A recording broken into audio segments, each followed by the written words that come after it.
Olá, você amigo internauta da Criativa Online, boa tarde. Agora pontualmente 16 horas, né, como nós combinamos.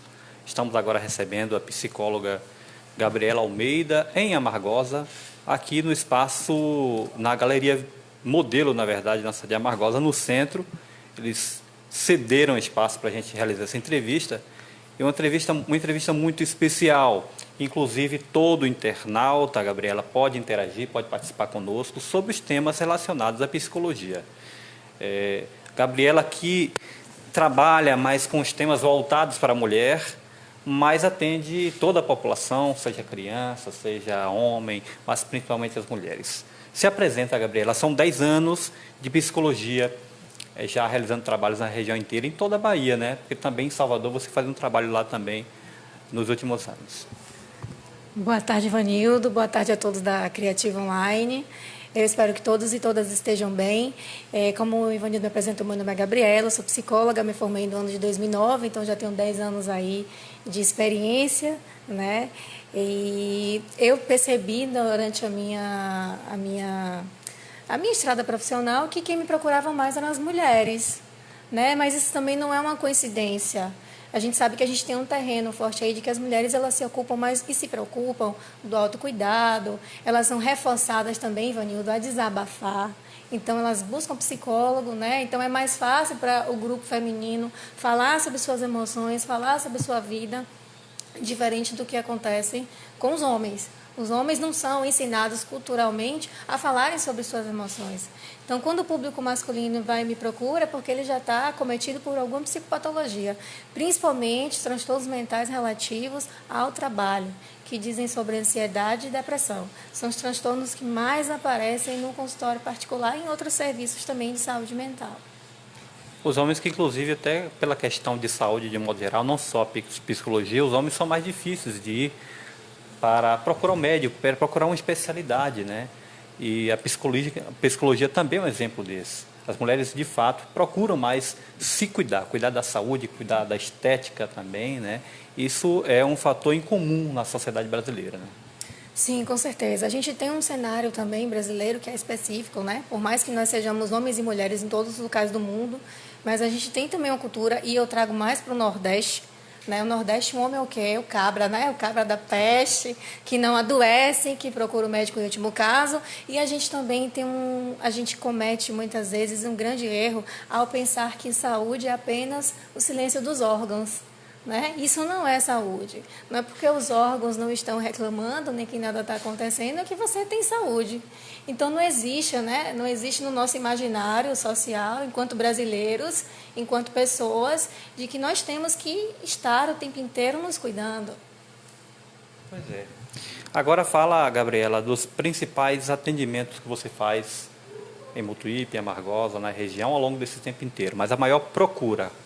Claro que, além dos casos da mulher, que você vai detalhar com mais tempo, mas para que o paciente procura mais visando o quê? Qual tipo de tratamento? O serviço de psicologia, o acompanhamento psicológico, ele é um acompanhamento que eu considero difícil em alguns aspectos.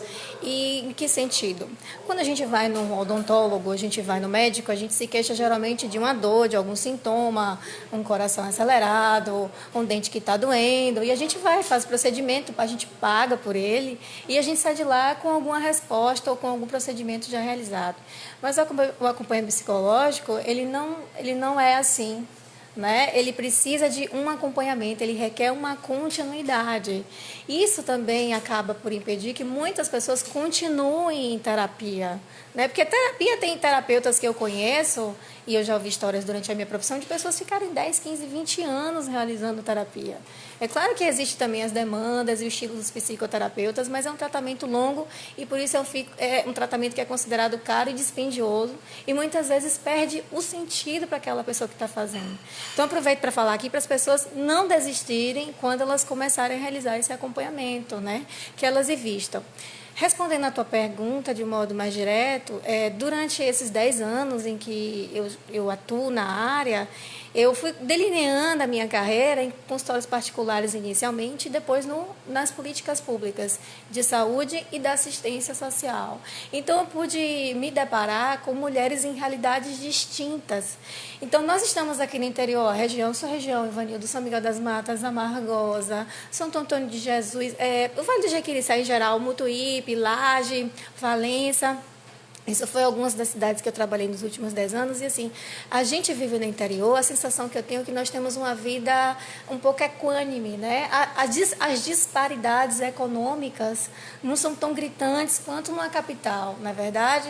Então, mas, mesmo assim, eu me deparei com mulheres em situações e dispostas em locais específicos, tipo assim, mulheres com uma renda mais baixa, mulheres com a renda mais alta, mulheres pardas, mulheres negras, mulheres brancas, e isso foi me motivando a querer estudar mais a respeito de por que na condição de mulheres, mesmo assim, nós estamos em posição de desigualdade, tanto em relação ao público masculino, quanto entre nós mesmas.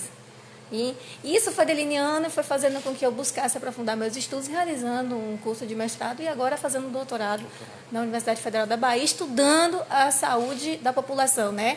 Hoje eu estou na área chamada saúde coletiva, mais especificamente saúde da trabalhadora e do trabalhador, onde eu me ocupo de estudar adoecimento mental em mulheres e condições de gênero relativas ao trabalho doméstico, ao trabalho fora de casa, ao cuidado de crianças e filhos. É isso que eu estou me especializando hoje. Gabriela, quando é que a população, um paciente, tem certeza que deve procurar o psicólogo? Existem vários sintomas que a pessoa tem durante o cotidiano e percebe, eu preciso de um tratamento psicológico, não só de outras especialidades, mas o psicológico. Quando é que isso acontece, Gabriela? Eu vou te dizer um fato curioso. Nós, psicólogos, ou melhor, psicólogas, que a maior parte da nossa categoria profissional é composta por mulheres, uma profissão feminina, e não é à toa, a profissão do cuidado, e aí que as mulheres se inserem nessas profissões assim como enfermagem, fisioterapia e por aí vai. Nós somos as últimas a serem procuradas, né? Porque existe um estigma ainda na nossa sociedade, em plena segunda década do ano 2000, de que quem vai para psicólogo é louco, é maluco. Então, essas palavras, elas estão contidas no nosso vocabulário, no nosso imaginário, palavras pejorativas, né? São palavras pesadas, estigmatizantes, que respingam na gente, né? Quantas pessoas eu já percebi, eu já tive em algumas clínicas que assim, poxa, é melhor eu sair pela porta dos fundos, porque eu não quero que ninguém me veja na recepção que eu estou aqui no psicólogo. Até hoje acontece isso, né? Outro dia uma cliente me falou com espanto, o meu ex-marido sabe que eu estou aqui e me recriminou por estar aqui. Poxa, você está precisando de psicólogo? Sim, mas não necessariamente você está cometido por alguma psicopatologia, você está enfrentando alguma questão da sua vida que fez com que você buscasse ajuda profissional. E respondendo a tua pergunta, é o seguinte, é muito difícil as pessoas se perceberem enquanto necessitadas desse serviço. Difícil em que sentido? Há poucas informações ainda difundidas de cunho verdadeiro, sabe? Então, existem muitas aí, vamos falar o nome da moda, as fake news, né? Então, assim, existem ainda poucas informações de saúde, existem poucos reconhecimentos, existe pouco reconhecimento no sentido assim, sabe, Ivanildo? Poxa, eu tô triste, mas pode ser uma depressão. Esse limiar entre tristeza e depressão ainda é pouco difundido na nossa sociedade, né? E vai deixando e vai cronificando essa situação de saúde, que é uma questão de saúde global. É um problema de saúde pública no mundo inteiro. São 300 milhões de pessoas adoecidas com depressão em todo o mundo. Pois é, só complementando a tua fala, existe um caso que eu presenciei de ter um filho com sintomas de autismo, mas a neuro e a própria psicóloga confirmou que não, essa criança não tem autismo. Ela precisa de limites, né? Limites tanto na escola quanto na casa, para fazer atividades e evitar o celular para jogar, o tablet e esses meios tecnológicos dele se divertir. E quando a mãe levou para o psicólogo, o pai reclamou. Ah, não era para ter levado no psicólogo. Aí gerou aquele comentário mostrando que a criança não precisava ir para o psicólogo para ter esse acompanhamento. Olha só o preconceito do homem, porque o marido, né, e o pai da criança, porque a mãe levou para o psicólogo fazer esse acompanhamento que é necessário para a criança, né? É só um exemplo, na Sim, claro, e é um exemplo bastante rico. No início da minha carreira, a gente sai com a formação da universidade, uma formação que a gente chama de generalista, ou seja, a gente está teoricamente pronto para a gente atender todos os grupos. Antes, eu era defensora dos profissionais generalistas. Eu achava que todos os profissionais deveriam atender todo mundo, não se especializar. Hoje, não. Hoje, eu já sou a defensora da especialidade. Acho que quando a gente se dedica a um nicho específico, a uma população específica, a gente foca, a gente sabe, né, com o que a gente está vendo, o que a gente está trabalhando. Então, com relação à sua pergunta, eu vou poder responder em parte, porque atualmente eu não invisto nesse campo da saúde da criança, mas eu posso dar uma resposta no sentido da gente pensar em pistas. Eu vou te dar um exemplo. Nesses 10 anos, a minha empiria, a minha prática, ela me fez pensar no seguinte: quando uma criança vai para a terapia, na verdade, quem está indo é a família. Né? A gente projeta na criança, é muito comum a gente projetar na criança que ela tem um problema. Como, na verdade, se a gente pensar a família como um sistema, existe uma questão que está no sistema. Então, quantas e quantas crianças, eu também já vi isso em literatura, nos livros, né, em artigos científicos, quantas e quantas crianças, no início da minha carreira, eu atendi, tanto no público quanto no privado, que quando eu ia perguntar a mãe, que é a cuidadora principal, a principal pessoa que levava, mas o que está acontecendo na vida de vocês?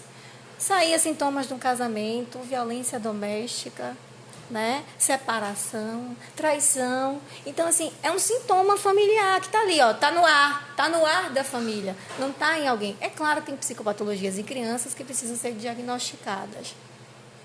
Tá? Então, esse é o meu olhar, é um olhar mais sistêmico. Eu acredito nessa perspectiva. Por exemplo, vou te contar um caso que aconteceu há uns 7, 8 anos atrás e eu nunca me esqueço. A mãe chegou com a criança, um filhinho, eu estava no serviço público, e aí ela descrevia para mim assim: mas ele está nervoso, agressivo, ele está com algum problema. E esse menino olhava para mim assim, com um olhinho assim, de que ele precisava me contar alguma coisa. E aí, quando eu bati a porta, ele olhou para mim assim: eu estou com fome.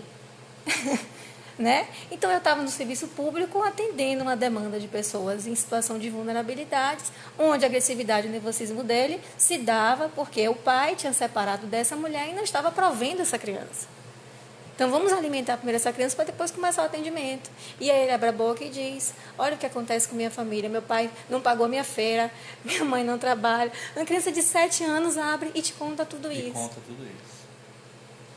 Então, são coisas simples, né? Que, às vezes, não só é um problema psicológico em decorrência de outros problemas lá atrás, né? Sim.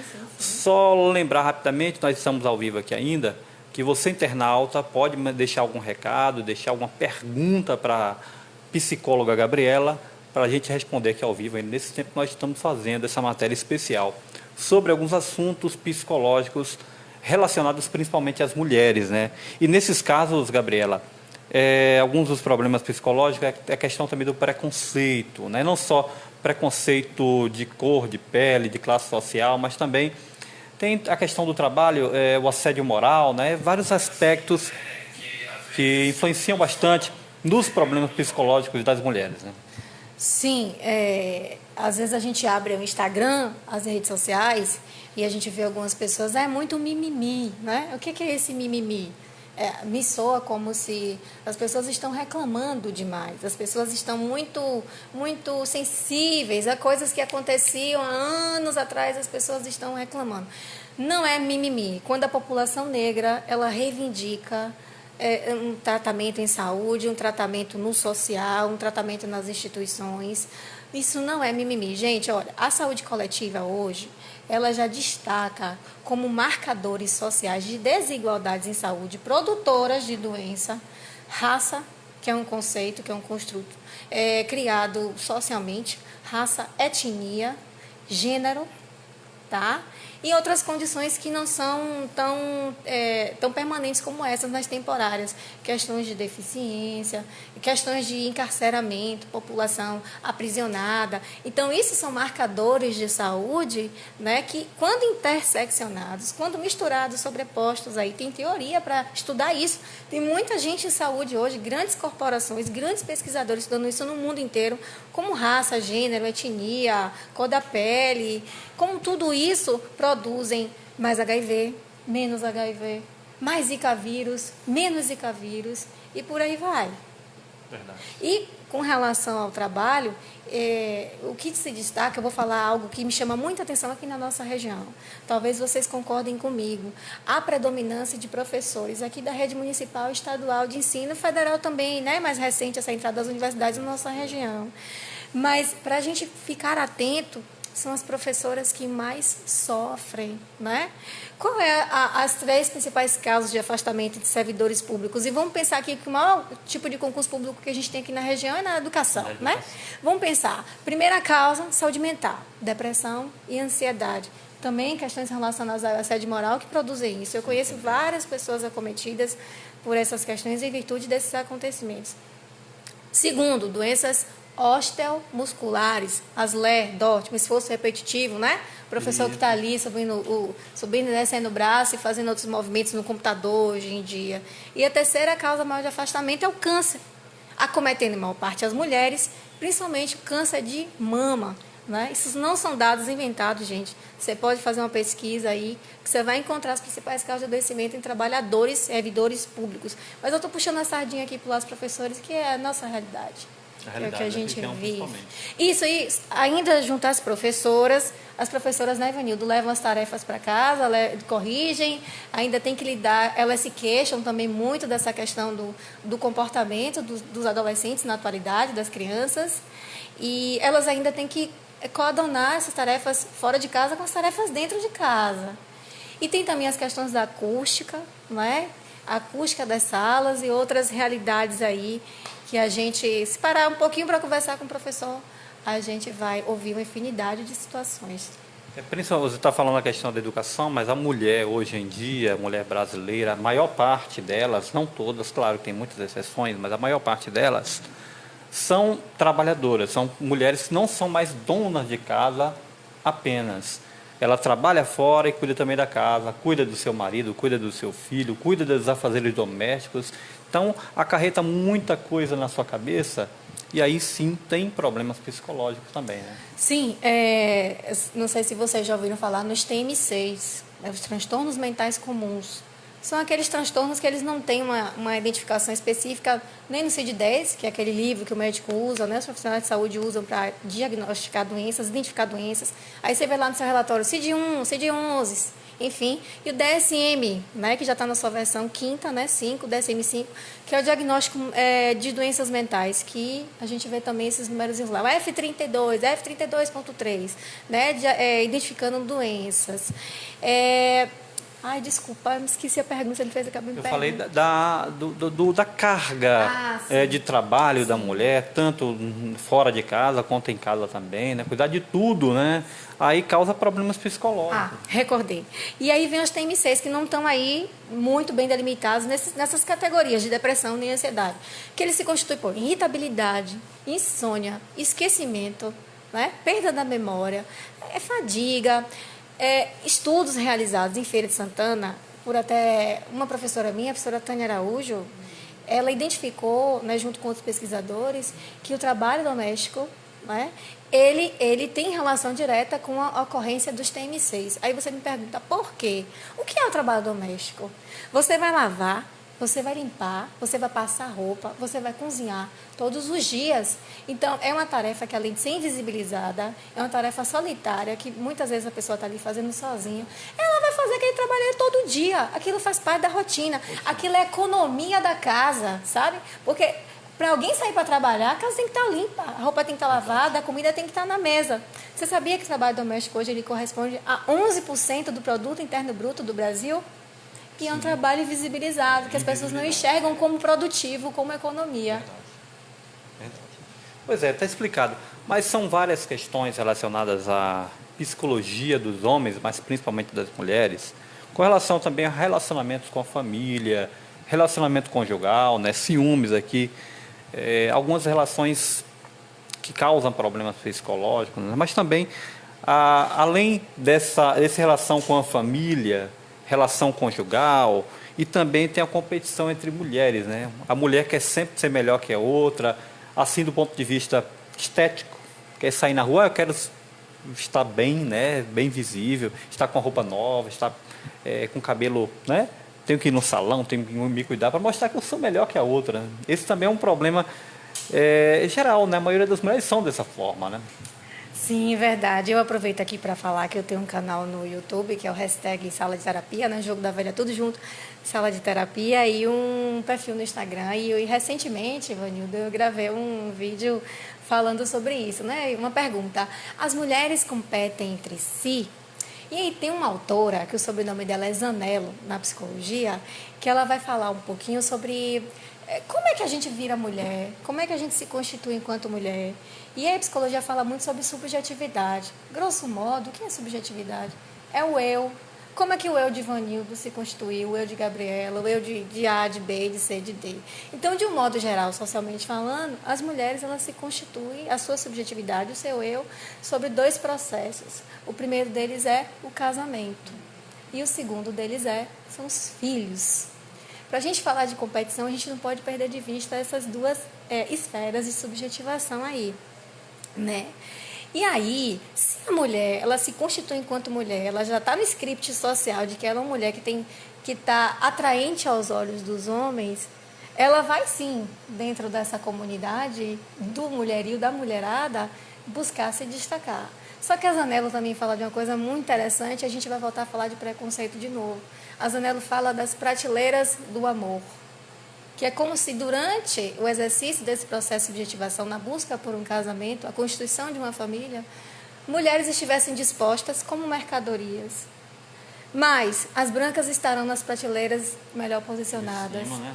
E as negras e as pardas, e quanto mais características voltadas para a população afrodescendente estariam nessas populações de mulheres menos acessadas. Tem livros sobre isso, isso não é um mimimi, isso não é criação minha. Tem um livro chamado A Solidão da Mulher Negra, né? E acho que é para a gente pensar nisso, que essa competição não é à toa. É para se constituir enquanto eu preciso de um casamento, né? Mas ninguém pensa isso, eu preciso de um casamento. Mas naturalmente a gente age enquanto mulher na busca de um relacionamento. Eu tenho uma amiga colombiana que chegou o Dia dos Namorados, eu achei muito engraçado, eu disse para ela: Andréa, se prepare. Você vai sair aqui em Salvador, você vai se deparar com um shopping cheio de casais, com um buquê de flores na mão, não enlouqueça. Não enlouqueça, brinquei com ela que ela é solteira. Ela deu risada e falou: Gabi, você sabia que na Colômbia o Dia dos Namorados é o mesmo dia dos amigos? Então é mais democrático. Sim. Sai todo mundo, independente de estar solteiro ou não. E como ela vem da Colômbia, ela disse que aqui no Brasil existe culturalmente esse escândalo de se escandalizar. Como assim você não tem um marido? Como assim você não tem um namorado? Como se fosse a mulher fosse... Nossa, sabe? Obrigado a ter um parceiro, né? E como se ela não tivesse, fosse uma incompetência dela, né? Então, assim, é muito engraçado quando a gente conhece pessoas de outras culturas para compartilhar certos tipos de informações curiosas que a gente acaba aprendendo sobre a gente também. Interessante, Gabriela, que esse ano, agora no mês de junho, 12 de junho, eu recordo que alguns restaurantes e casas comerciais em Salvador fizeram encontros de solteiros. Então, foi o Dia dos Namorados, o encontro dos relacionamentos, tanto de casados quanto namorado ou noivo. Todo mundo é sempre namorado, né? Então, todo mundo comemora qualquer idade que for o relacionamento. Mas também teve essas comemorações dos solteiros, as solteiras reunidas, os solteiros reunidos. Então, é importante também ter essa democracia, né? Sim, a gente tem que pensar isso sobre vários pontos de vista. Veja, eu também tenho algumas leituras no campo da sociologia, que é a área que eu gosto, eu venho me aprofundando, que fala sobre o que está acontecendo entre as pessoas na sociedade, na modernidade. E aí, laços fluidos, descarte dos outros, querer viver experiências novas intensamente a todo momento. Então, a gente tem aí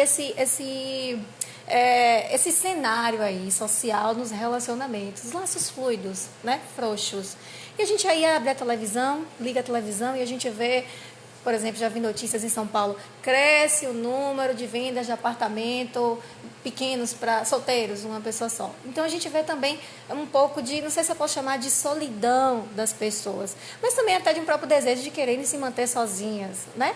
A gente observa isso até pela própria formalização, a escolha de formalizar ou não um casamento. Tem pessoas que têm união estável, moram juntas, não precisam, né, formalizar. Casamento homoafetivo também, né? Isso, mas eu também penso no seguinte, a partir do momento que o dia 12, Ivanildo, é uma data comemorativa, onde vai ter motel ganhando dinheiro, restaurante ganhando dinheiro, uma série de comércios aí, né, em plena crise que a gente está vivendo, movimentando a economia, é óbvio que esse contingente populacional dos solteiros para a economia, ele não pode ficar de fora. Claro. Então, também eu observo esse aspecto também como uma democratização, né, do acesso das pessoas aqui no Brasil terem o costume de se trancar dentro de casa nesse dia, meu Deus, eu não quero sair, eu não quero ver os casais, né?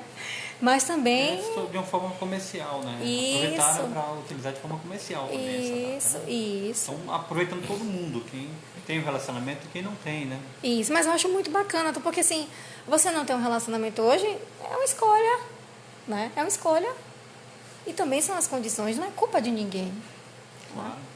E escolher o parceiro que quer, né? Exemplo do mesmo sexo, né? Tanto homem quanto mulher, né? Sim, com certeza. Pois é. A doutora Gabriela também tem um canal no YouTube com vídeos falando desses temas da psicologia relacionados à mulher e também um perfil no Instagram, né? Que também tem esses vídeos, tem essas informações. Fala um pouco desse canal na rede social, Gabriela, para todo o internauta, para toda a população que queira te acompanhar, não só aqui na região, mas em todo lugar do mundo através da internet. Eu não sei se vocês também gostam do YouTube, mas foi uma ferramenta que me chamou muito a atenção há 7 anos atrás. E aí eu fui explorando ele desde 2012, eu vim explorando o YouTube e eu vim encontrando coisas como se maquiar, como curar uma dor. O YouTube é a rede social que tem milhões de canais que é o como fazer, como desbloquear celular, como isso, como aquilo. Através do próprio canal de busca, né? Você vai para o Google, por exemplo, que é o maior canal de buscas na internet, você vai diretamente para o YouTube, que é do próprio Google. Isso. Mas aí aconteceram algumas coisas curiosas nessas minhas investigações dentro do YouTube. Eu comecei a perceber que lá tinha também como fazer um homem correr atrás, como conquistar o homem dos seus sonhos, como ser a mulher, né? Então, assim, isso começou a me interessar e eu fiquei pensando, nossa, meu Deus, existe produto, isso virou um produto, isso é um mercado. E aí eu comecei a perceber no mercado de relacionamentos. Se você, quando chegar lá no YouTube e colocar assim, esse mesmo título assim, ó, como conquistar um homem, você vai ver a infinidade de canais que vão aparecer. Mas também tem lá como conquistar uma mulher. Existem cursos que são vendidos por meio do YouTube para homens e para mulheres, para poderem conquistar a si próprios. Homens e homens, mulheres e mulheres e por aí vai. É uma riqueza. A internet hoje é um grande espaço onde a gente pode observar o comportamento humano de uma forma espetacular. E isso foi me interessando. Eu falei, nossa, para você ter noção, Ivanildo, eu não vou citar o nome da pessoa, né? Mas tem uma pessoa que tem um canal no YouTube, ela é de outro estado, se eu não me engano, ela é de São Paulo. Sabe o que ela vende no site dela? Áudios para fortalecer as mulheres. 15 minutos de áudio, 1 hora de áudio, R$100, R$150, R$18, R$15. Eu disse, meu Deus, tem gente comprando isso? E aí eu fui começar a me interessar o porquê. E eu comecei a ver nos comentários, eu comecei a perceber, nossa, como as mulheres estão adoecidas. Juntei com minhas práticas profissionais, lembrei das minhas experiências. Falei, tá, eu vou criar uma coisa aqui para emancipar. Eu vou criar uma coisa aqui para despertar. E para isso, não utilizando o conhecimento só do senso comum que a gente encontra na nossa vivência, no nosso dia a dia, mas os conhecimentos também da ciência social. Então, falei para você aqui da competição entre as mulheres utilizando uma teórica, falei para vocês aqui de vários assuntos, sempre remetendo a alguém. Então, tem conhecimentos, gente, que estão lá na academia que eu digo na universidade, que a gente acha, não, é inacessível, nunca vou saber disso. Mas que se a gente puder traduzir aqui, fica tão simples. E me emancipou tanto, eu cresci tanto tendo acesso a esses autores, que eu falei, eu vou compartilhar com as pessoas. As mulheres precisam saber disso. As pessoas, de uma forma geral, precisam saber disso. E de forma popular, né? Porque Sim. as redes sociais, todo mundo acompanha, todo mundo está inserido na rede social. Porque hoje em dia, se você não estiver na rede social acompanhando o que o outro está postando, o que o outro está vivendo, você se torna um peixe fora d'água, né? De forma mais popular, né? Isso, você está morto. É como se seu registro civil aqui no mundo real, né, ele valesse, sua identidade, seu registro, seu CPF dissesse, você existe para esse país, para esse mundo. E é como se a sua inscrição, a sua não inscrição na rede social dissesse, para esse mundo aqui você não existe, você está fora. A doutora Gabriela também tem um perfil no Instagram, né? Fala um pouco desses vídeos lá também no Instagram. E as postagens também. Sim, é um local, o Instagram foi um local que eu fui mexendo aos pouquinhos. Desde 2017 que eu abri aquele perfil, eu fui experimentando. E hoje eu estou trabalhando muito mais com IGTV, que dá a possibilidade de fazer vídeos de até 10 minutos. E eu vejo que as pessoas estão mais inclinadas a assistirem os vídeos lá. Né? Porque no YouTube, vai daqui que acessa, daqui que entra, né? Demora um pouquinho. Então, o que eu posto cá, eu posto lá também, depois que tem um tempo, para que todo mundo possa acessar, para que realmente aí amplie aí o raio de observação das pessoas. Verdade. Só relatando aqui com relação ao YouTube, para você, amigo que estiver nos assistindo agora, o canal no YouTube da doutora Gabriela é #Sala de Terapia. Portanto, você pode acessar, pode acompanhar todos os vídeos e ter um leque de informações sobre a área da psicologia. Sim, eu agradeço, Vanildo, que a sua reportagem na comunicação, né, lá na Criativa Online, me gerou vários seguidores no canal. Né? Eu tive um salto de 70 para 100. Né? Foi muito legal, te agradeço. Agradeço também todo mundo aí que faz parte da rede, né, da Criativa Online. E foi muito bacana, a visibilidade também, as pessoas me dizendo na rua também. Legal. Né? Então, assim, o seu veículo é muito bem divulgado e tem um alcance muito grande aqui na nossa região. Vocês estão de parabéns pelo trabalho de vocês. Obrigado. Nosso papel é esse, levar a melhor informação para o internauta e dar dicas importantes. Afinal de contas, dar uma dica sobre um profissional de uma área, determinada área, no caso do teu, da psicologia, é importante. É o nosso trabalho também, é um trabalho social. E indicar os melhores profissionais de determinada área é o papel da Criativa Online também. A gente vai encerrando a nossa transmissão ao vivo aqui, são mais de 35 minutos de entrevista. Eu quero agradecer ao amigo internauta que está nos acompanhando. O ao vivo é bem bacana fazer, porque a gente tem um tete-a-tete. Algumas pessoas, é lógico, vão comentar logo depois da nossa entrevista. Também no YouTube, porque essa entrevista também vai para o nosso canal do YouTube. A gente quer agradecer também a doutora Gabriela, desejar boa sorte no trabalho, tanto lá no seu consultório, na região, mas também nas redes sociais. Estaremos sempre à disposição, Gabriela. Boa sorte sempre. Eu também. Muito obrigada a todos aí, Ivanildo, na pessoa, né, de você. Obrigada mesmo. A gente está aqui para parceria, né, para ajudar, né, disseminar conhecimento para ajudar. A gente precisa esclarecer para as pessoas aí muitas coisas. Você dizendo que você é pioneira aqui na região também de fazer esse trabalho, trazendo esses conteúdos para a rede social, né? Sim, eu acho que eu fui a primeira a fazer isso. Antes de eu fazer esse trabalho, eu fiz umas pesquisas para ver se eu achava algum colega aqui da região e, claro que a pesquisa é uma fotografia do momento, né? No momento em que eu fiz, eu não me encontrei. Pode ser que hoje tenha mais, ou já tinha antes, eu não percebi. Né? Mas que ela apareça também, essa pessoa apareça, as pessoas apareçam, para que a gente junte esforços para que a psicologia seja desestigmatizada e que as pessoas se sintam mais atraídos para buscar esse tipo de serviço. De forma mais profissional, mas você se sente também uma influenciadora digital, o que tem muito hoje, principalmente no mundo da moda. Você se sente uma influenciadora digital? Eu acho que, nesse momento, eu ainda preciso de muito mais recursos para me nomear dessa forma. É um desejo meu, influenciar positivamente as pessoas. Eu, como uma mulher, eu também passei por uma série de situações, né, que outras mulheres também vivenciaram. Falo de um lugar, de uma mulher parda, baiana, nordestina, né? É diferente de uma mulher do sul, branca, loira, né, que acessa outros tipos de escolaridade, de cursos, de oportunidades.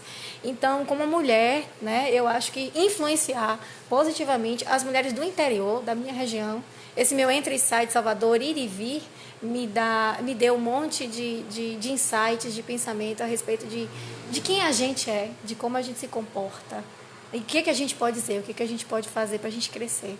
Então, esse é o meu desejo. Seria uma realização profissional, conseguir fazer isso. Obrigado mais uma vez. Obrigada a você. Tá aí, obrigado, portanto, a psicóloga Gabriela Almeida, ao vivo aqui, entrevista, dando detalhes sobre alguns temas relacionados à psicologia, principalmente com relação à mulher. Obrigado a você, internauta. Parte dessa matéria você vai acompanhar amanhã no programa direto da redação às 18h30. Obrigado, boa sorte a todos, uma boa tarde e até a próxima live na Criativa Online. Boa tarde.